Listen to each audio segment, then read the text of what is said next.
इसके पहले किसने किसने पढ़ा है समास वाला टॉपिक? अच्छा ये बताओ, समास का शाब्दिक अर्थ क्या होता है? किसी भी चीज को क्या करना, संक्षेप में लिखना, वो क्या कहलाता है? समास कहलाता है। और समास विग्रह क्या होता है?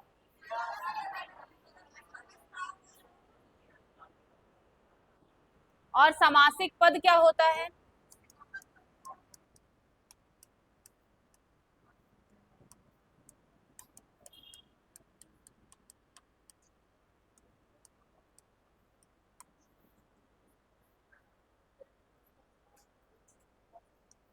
देखो समास का शाब्दिक अर्थ होता है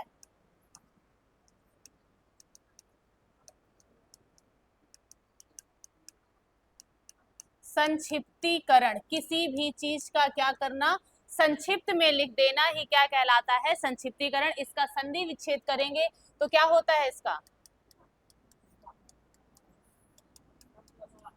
समधन आस। ये इसका क्या है? समास का जब हम संधि विच्छेद करेंगे तो संधि विच्छेद बनेगा सम और आस, जबकि इसका शाब्दिक अर्थ क्या होता है? संक्षिप्तीकरण करना। ठीक है, इसके अर्थ से ही अब हम समझेंगे कि जो भी चीजें हमें पढ़नी है उसमें सबको संक्षिप्त रूप में लिखने के लिए बताया गया है। अब समास विग्रह क्या होता है?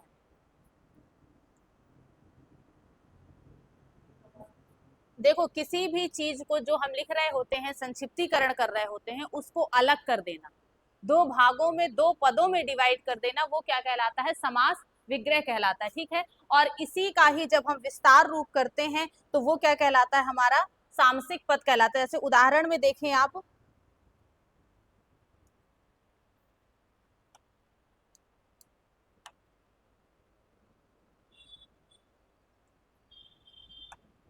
सामसिक पद लिखा है आपका रसोई के लिए घर, ये लिखा है। इसका जब हम समास विग्रह करेंगे तो अलग अलग कर देंगे दोनों को, तो विग्रह करने के बाद ये क्या बन जाएगा? रसोई घर। ठीक है, ये समझ में आया? किसी भी सामसिक पद को तोड़कर छोटा कर देना, अलग अलग शब्दों में लिख देना, वो समास विग्रह कहलाएगा। और उसी का ही जब हम बड़ा रूप, विस्तार रूप लिखेंगे तो वो हमारा क्या कहलाता है? सामसिक पद कहलाता है। कभी कभी आपसे पेपर में सीधे ही पूछ देगा कि रसोई घर का सामसिक पद क्या बनेगा। तो सामसिक पद मतलब समझ में आ रहा है कि हमें क्या करना है? उसका विस्तार करना है। तो सामसिक पद मतलब हो जाएगा रसोई के लिए घर। और अगर ये दे दे कि रसोई के लिए घर दिया है, इसका समास विग्रह करने पर क्या शब्दों में टूटेगा? तो रसोई घर। ठीक है, लिखो इसमें थोड़ा सा।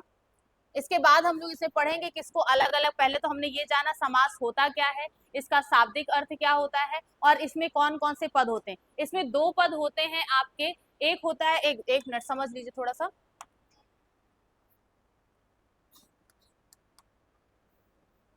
इसमें एक होता है आपका पूर्व पद और दूसरा क्या होता है? उत्तर पद। ठीक है, तो उत्तर पद और पूर्व पद दो भागों में बटा होता है। जैसे हमने लिखा है, ये दो शब्द लिखे हैं, दोनों शब्दों को मिलाकर पहले वाले शब्द को क्या बोलते हैं? पूर्व पद, और दूसरे वाले शब्द को क्या बोलते हैं? उत्तर पद। पूरे समास जो है आपके इन्हीं दो पदों पर ही चलते हैं। ठीक है, इसमें से कभी कभी क्या होता है, हम जब समास के भेद पढ़ेंगे उस अकॉर्डिंग अलग अलग समास में अलग अलग पद होंगे जो आपके प्रधान होंगे। जैसे किसी में पूर्व पद प्रधान होगा, किसी में उत्तर पद प्रधान होगा, और उसी अनुसार हम समास का भेद निकालेंगे कि जिसमें पूर्व पद प्रधान है वो कौन सा समास है, जिसमें उत्तर पद प्रधान है वो कौन सा समास होगा। ठीक है, तो इस अकॉर्डिंग हम समास के क्या करेंगे? समास को भेदों में डिवाइड करेंगे अलग। तो अभी हम जाने हैं समास आपका होता क्या है। हेडिंग डाल लीजिएगा सबसे पहले समास। इसमें लिखिए समास का शाब्दिक अर्थ, समास का शाब्दिक अर्थ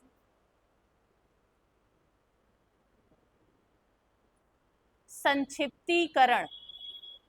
ये लिखा हुआ है ऊपर, संक्षिप्तीकरण।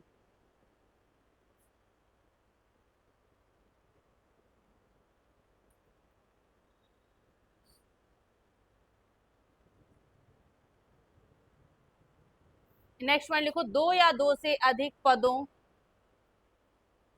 दो या दो से अधिक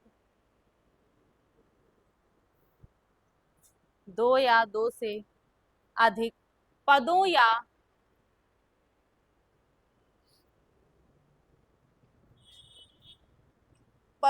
शब्दों के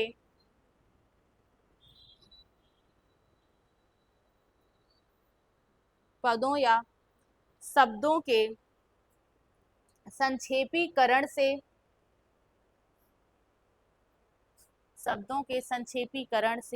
जो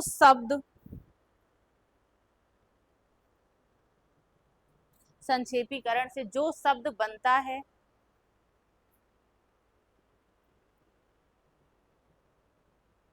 उसे ही समास कहते हैं।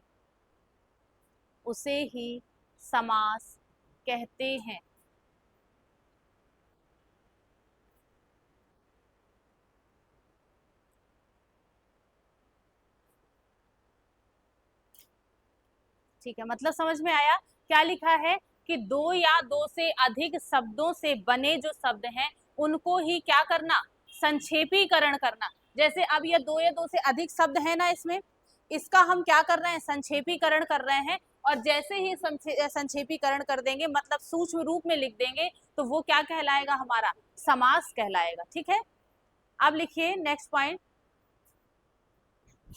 ये लिख लिया है दोनों, समास विग्रह और सामसिक पद, लिख लो इन दोनों को।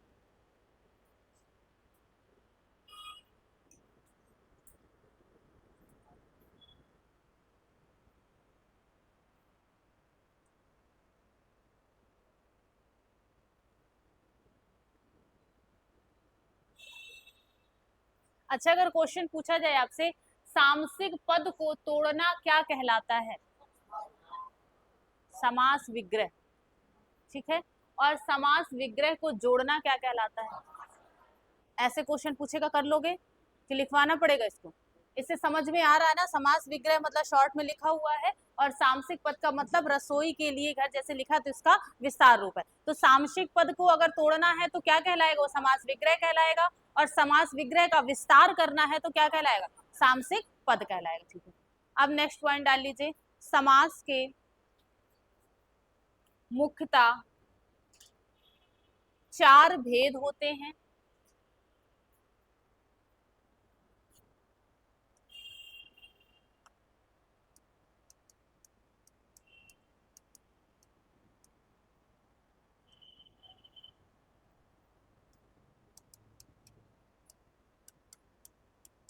किंतु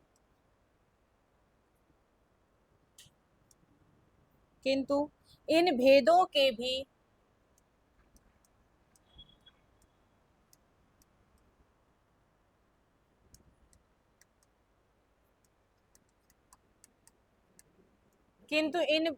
भेदों के भी कई उपभेद होते हैं।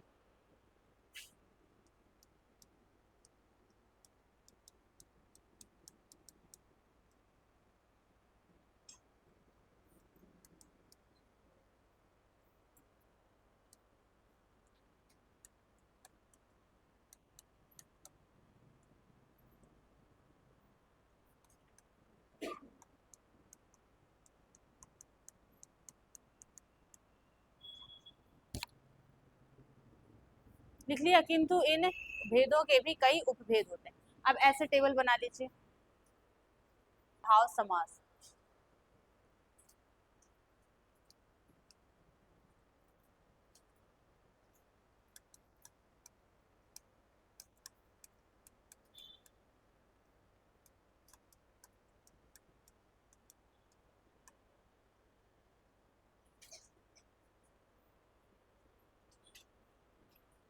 इसमें लिखिए, जिस समास का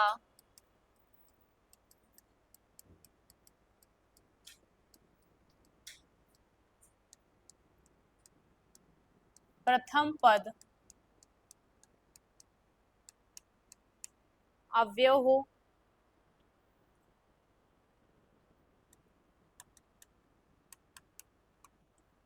अर्थात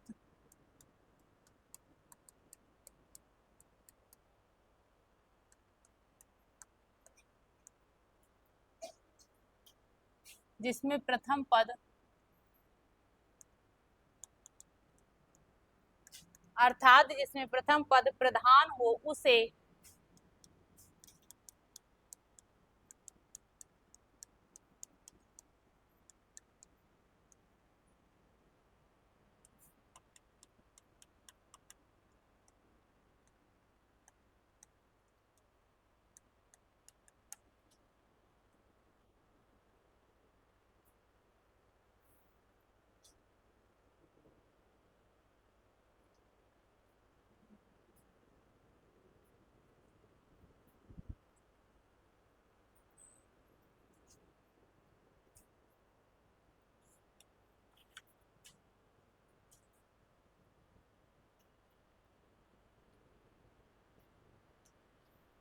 कॉपी दिखाना, थोड़ा सा पिछली वाली दिखाएगा। नेक्स्ट पॉइंट, जहां पर नेक्स्ट पॉइंट जहां पर पहला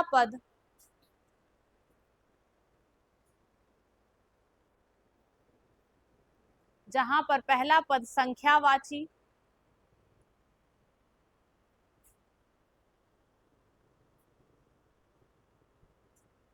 तथा दूसरा पद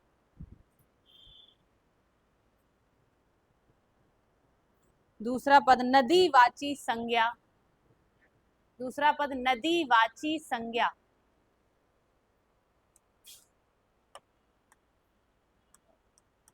हाँ,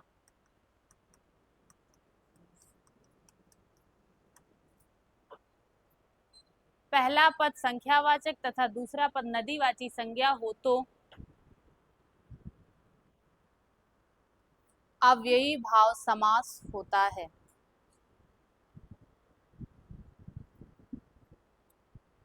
ने क्या लिखा है, परिभाषा क्या लिखी हुई है कि जिस समास का प्रथम पद क्या हो अव्यय, हमने अव्यय पढ़े हैं ना, अव्यय में हमने क्या पढ़ा है, जिसका क्या ना हो सके, रूप परिवर्तन नहीं हो सकता, किसी भी अनुसार वो चेंज नहीं हो सकता, वो क्या होते हैं, हमारे अव्यय होते हैं। तो क्या दिया है, पहला पद हमारा क्या हो, जिस समास से पहले पद अव्यय लिखा हो। दो पद मैंने बताए थे ना, एक होता है आपका पूर्व पद और दूसरा क्या होता है उत्तर, दो ही पद होते हैं समास में, इसी पूर्व को ही प्रथम भी बोल देते हैं। ठीक, तो इसमें दिया है जिस समास का प्रथम पद क्या हो अव्यय हो, मतलब यहाँ पर जो शब्द लिखा हो वो क्या हो अव्यय शब्द हो। उसके बाद अर्थात जिसमें प्रथम पद प्रधान हो उसे अव्ययी भाव समास कहते हैं। जैसे उदाहरण हम लोग लिख के देखें,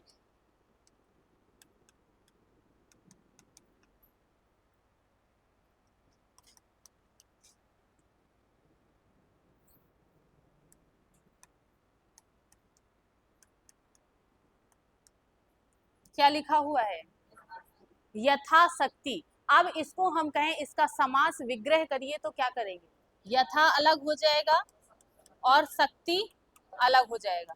अब इसमें बताओ क्या है, हमने अभी भी पढ़ा कि जिस समास का प्रथम पद क्या हो अव्यय हो, और जिस समास में मान लीजिए अचानक से ये आपको सिर्फ दिया है और हमें अव्ययी भाव की परिभाषा पता है कि जिस समास में पहला पद क्या होगा अव्यय, तो इस समास का पहला पद क्या दिख रहा है आपको, यथा शब्द कैसा है, कोई संज्ञा है क्या, कोई संज्ञा सर्वनाम क्रिया विशेषण को समझ में आ रही है, ये शब्द अलग समझ में आ रहा है, ये क्या है आपका अव्यय है। पहला पद अव्यय मिल गया हमें, यही हमें अव्ययी भाव की पहचान है कि पहला पद उसमें क्या होगा अव्यय होगा, और दूसरा पद कोई भी हो सकता है, आपका संज्ञा सर्वनाम क्रिया विशेषण कुछ भी हो सकता है। ठीक है, तो इसमें पहला पद हमें ये याद रखना, अगर ऐसा वाक्य मिलता है तो यहाँ पर क्या है अव्ययी भाव समास है। दूसरा हमने तो पॉइंट लिखा है कि जिस भी उसमें आपका क्या हो पहला पद क्या हो संख्यावाची, मतलब संख्या दी हो, कोई प्रथम द्वितीय तृतीय चतुर्थ पंचम ऐसे दी होंगी, और फिर इसके बाद किसी नदी का नाम दिया होगा, तो वहां पर भी हमारा कौन सा समास होता है अव्ययी भाव। बाकी हम संख्यावाची आगे पढ़ेंगे कि संख्यावाची किसमें आते हैं, लेकिन अगर किसी नदी के नाम के आगे संख्या लिखी हुई है तो वो हमारा क्या होगा अव्ययी भाव। जैसे लिखा हुआ है पंचगंगम, अब पंच मतलब क्या है आपका संख्या है 5, इसको अलग अलग कर दें अगर हम तो पंच अलग हो जाएगा और गंगम अलग हो जाएगा, ऐसे बनेगा। तो अब हमने क्या पढ़ा, यही कि आपका जो भी शब्द होगा उसमें पहला पद क्या होगा, संख्या होगा, और दूसरा पद क्या होगा, कोई नदी होगी। ठीक है, अगर मान लीजिए यहाँ पर जैसे लिख दिया द्यू यमुना, ये लिखा हुआ है, और पूछा जाए इसमें कौन सा समास है, तो हमें पता है द्यू मतलब दो, कोई संख्या दी है, और यमुना मतलब किसी नदी का नाम है। तो किसी नदी के नाम के आगे कोई भी संख्या लगी है वो हमारा तुरंत से क्या हो जाएगा, अव्ययी भाव। क्योंकि हमने पहले तो पढ़ा है कि कहाँ दिया, अव्यय दिया हो तो अव्ययी भाव होगा, वो तो होगा ही, लेकिन दूसरी कंडीशन ये होगी कि जहां पर संख्या दी हो और नदी का नाम दिया हो तो वो भी हमारा अव्ययी भाव समास के अंतर्गत पहुंच जाएगा। ठीक है, दो हो गए। तीसरा एक पॉइंट और आता है इसी में अव्ययी भाव के अंतर्गत ही, कि जहां पर भी किसी शब्द की क्या हो रही हो, पुनरावृत्ति हो रही होगी, वहां पर भी हमारा कौन सा समास हो जाएगा, अव्ययी भाव समास। जैसे रातों रात, ये शब्द लिखा है, अब हमने तो पढ़ा अव्ययी भाव में कि अव्यय होना चाहिए, तो अव्यय तो ठीक है, लेकिन इसके साथ साथ ये भी हमने पढ़ा है कि जिसमें पुनरावृत्ति मिले जिस शब्द में, वो भी अव्ययी भाव समास के अंतर्गत ही आएगा। तो अब इसमें रातों रात का अगर विग्रह करेंगे तो क्या होगा, रात और रात, ऐसे करेंगे ना विस्तार, तो रात और रात मतलब एक ही शब्द को दो बार लिखा गया है, एक ही शब्द की दो बार पुनरावृत्ति हो रही है। तो हमने पढ़ा कि एक ही शब्द की जहां पर दो बार पुनरावृत्ति होती है तो वो किसके अंतर्गत आता है, आपका अव्ययी भाव समास। ठीक है, हमें ये 3 पॉइंट याद रखने हैं अव्ययी भाव के अंतर्गत। पहला कि किसी भी पद में आपका प्रथम पद क्या दिया हो, अव्यय दिया हो, या दोनों पद अव्यय दिए हो, तो वो हमारा क्या हो जाएगा, अव्ययी भाव समास। दूसरा, किसी भी शब्द में आपका पहला पद संख्या और दूसरा पद किसी नदी का नाम दिया है तो भी अव्ययी भाव समास होगा। तीसरा, किसी भी शब्द की पुनरावृत्ति हो रही है तो वहां पर भी कौन सा समास होगा, हमारा अव्ययी भाव समास। समझ में आ गया, तीनों याद रखना है, अव्ययी भाव के अंतर्गत ही आएंगे, कैसे भी उदाहरण मिले हमें ये तीनों चीजें याद रखनी है। ठीक, तो ये वाला लिख लिया था ना, नदी वाला, उसके नीचे उदाहरण लिख लीजिएगा, द्यू यमुना और पंचगंगम।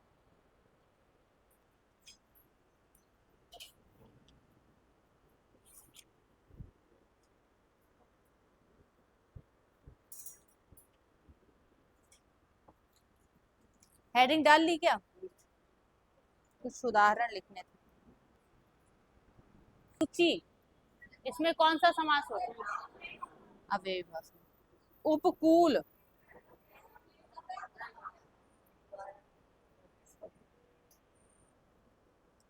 है तत्पुरुष समास। इसमें लिखिए, परिभाषा लिखिए इसकी, जिस पद का, सॉरी जिस समास का, जिस समास का, जिस समास का अंतिम पद,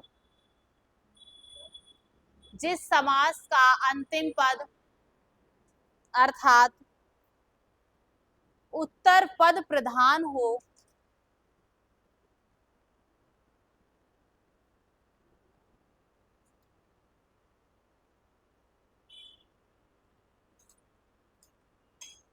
उसे, जिस समास का अंतिम पद अर्थात उत्तर पद प्रधान हो उसे तत्पुरुष समास कहते हैं।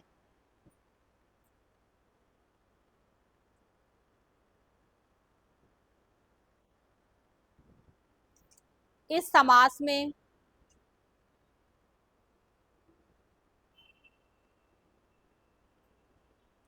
प्रथम पद विशेषण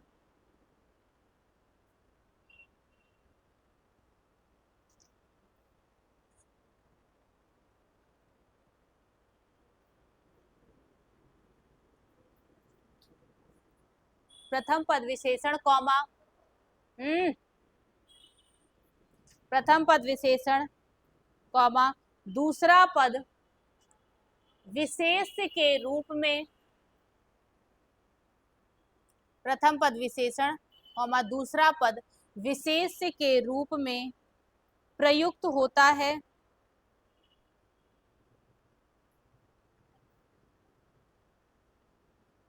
तत्पुरुष समास कहलाता है।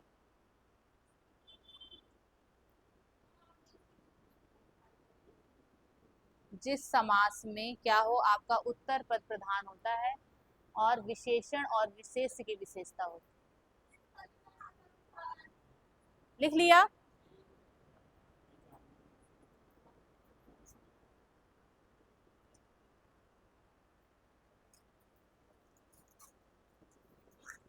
लिखो।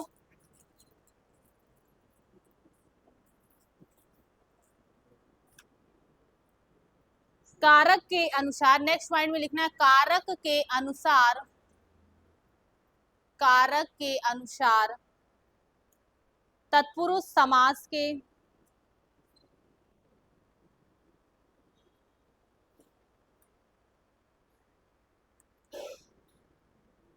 छह भेद होते हैं।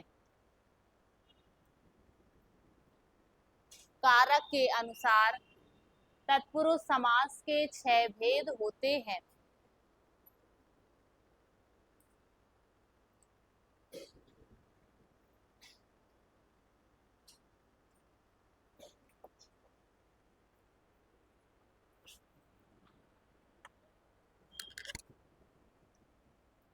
क्या तत्पुरुष समास में क्या लिखा हो? कारक के अनुसार इसके कितने भेद किए गए हैं? 6 भेद किए गए हैं तत्पुरुष समास के। अब तत्पुरुष समास में जो है आपका पहला आएगा कारक, हमने पढ़े हुए हैं। कौन सा कारक पढ़ा है? कर्म से इसको शुरू करते हैं। कर्म का क्या है आपका? और करण,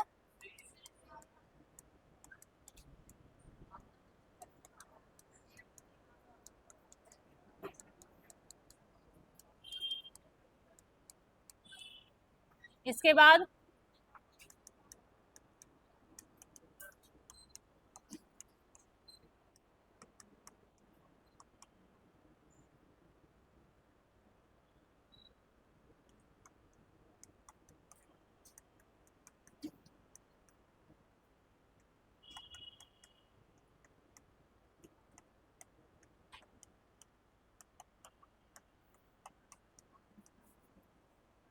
ठीक है, हमें ये कारक सॉरी तत्पुरुष के अंतर्गत इनको पढ़ना है। मतलब कि जब हम सामसिक पद करेंगे, उसका विस्तार करेंगे, तो इन चिन्हों को लगाकर ही करेंगे। ठीक है, और इनको जब हम इन चिन्हों का लोप कर देते हैं, मतलब विलुप्त कर देते हैं, उसके बाद जो शब्द बचते हैं वो तत्पुरुष समास के अंतर्गत ही आते हैं। ठीक है, तो अब पहला हेडिंग इसमें डाल लीजिएगा, कर्म तत्पुरुष। ये तो याद होंगे ना, लिखे होंगे, इनको लिखने की जरूरत नहीं। पहला हेडिंग डाल लीजिए आप लोग, कर्म तत्पुरुष।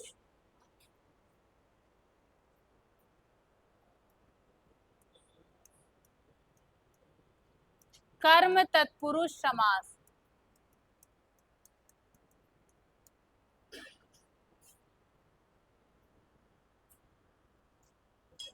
इसमें लिखो कर्म के कारक चिन्ह, कर्म के कारक चिन्ह, कर्म के कारक चिन्ह का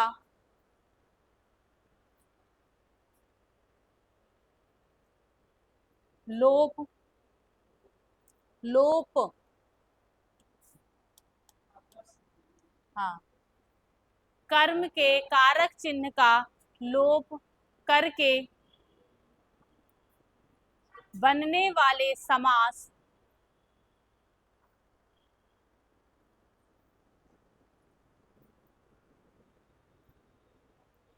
कर्म तत्पुरुष समास कहलाते हैं। कर्म तत्व बनने वाले समास कर्म तत्पुरुष समास कहलाते हैं। कर्म के कारक चिन्ह का लोप करके बनने वाले समास कर्म तत्पुरुष समास कहलाते हैं। हो गया? अब देखते हैं इसमें कैसे ये जो परिभाषा लिखी है किस आधार पर है।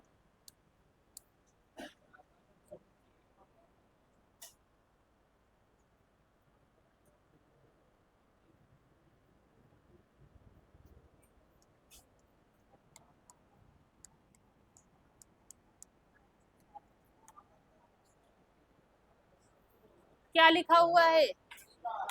चिड़ी मार। चिड़ी मार किसे कहते हैं? जो चिड़ियों को क्या करता है? मारता है। तो चिड़ी मार कहलाया। अब इसको अगर हम सामसिक पद विस्तार करेंगे तो क्या लिखेंगे?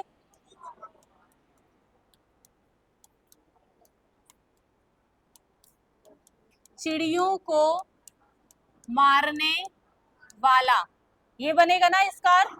अब ये बताओ इसमें कौन सा कारक चिन्ह लगा हुआ है? को लगा है। और को कारक चिन्ह किसका होता है? कर्म का होता है। और हम वही पढ़ रहे हैं कि कर्म का कारक चिन्ह जो है उसका लोप कर दे। मतलब यहाँ पर कहीं को लिखा दिख रहा है?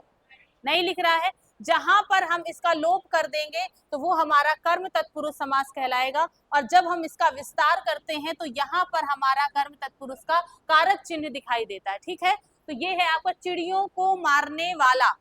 तो इसमें को शब्द क्या है आपका? एक कर्म कारक का चिन्ह है। और इसका जब हम समास विग्रह कर देते हैं तो चिड़ी मार, मतलब कि इस शब्द को हम क्या कर देते हैं? हटा देते हैं। ठीक है, तो यही परिभाषा में हमने लिखा हुआ है, जहां पर कर्म कारक के चिन्ह का लोप कर दिया जाता है वहां पर जो शब्द बनते हैं वो क्या कहलाते हैं? आपके कर्म तत्पुरुष कहलाते हैं। जैसे एक और बताइए,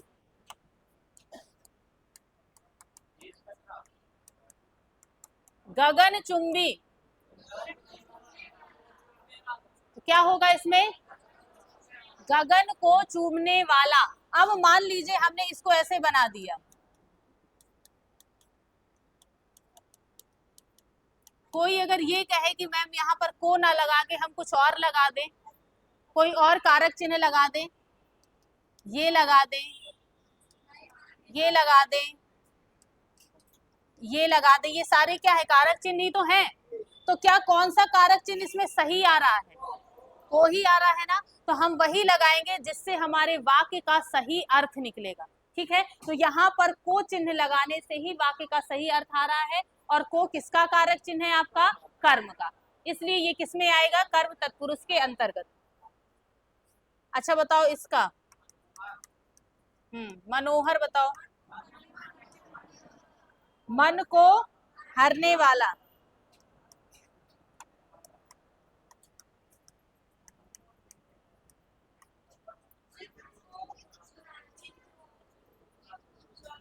क्या बनेगा इसका? जो भी बनाएंगे उसमें को शब्द जरूर आएगा। और जबरदस्ती को नहीं ऐड करना है। अगर मान लीजिए मैंने मिक्स करके दे दिए सारे, तो उसमें सब में को ऐड करके नहीं अर्थ निकलेगा, उसी में निकलेगा जिसमें कर्म कारक का चिन्ह लगा हो। ठीक है, और बताना।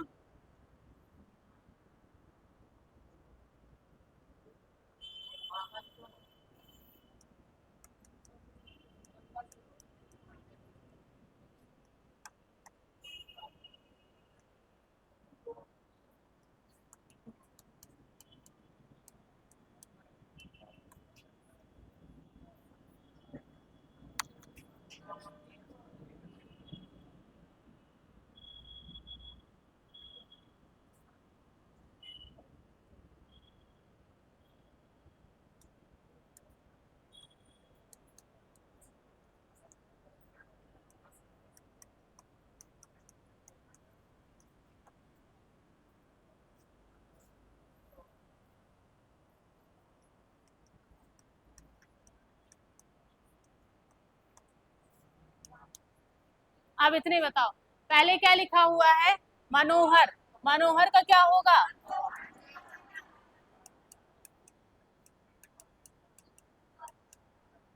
इसके बाद क्या लिखा है?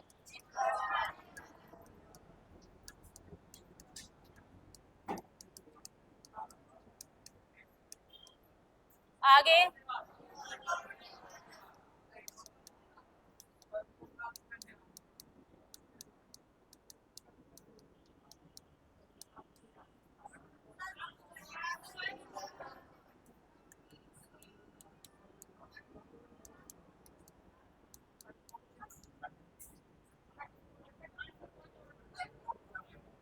कठ बोल सकते हो या काठ बोल सकते हो।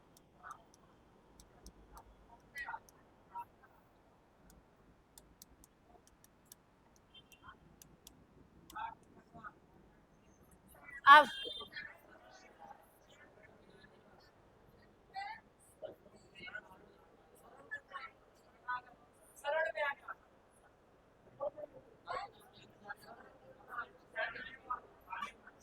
क्या कह रहे हैं?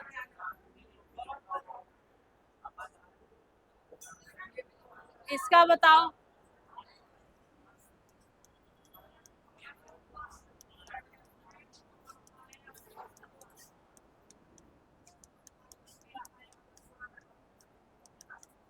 शरण में आगत भी हो जाएगा, शरणागत, लेकिन हम कर्म धाराएं पढ़ रहे हैं, सॉरी कर्म कारक पढ़।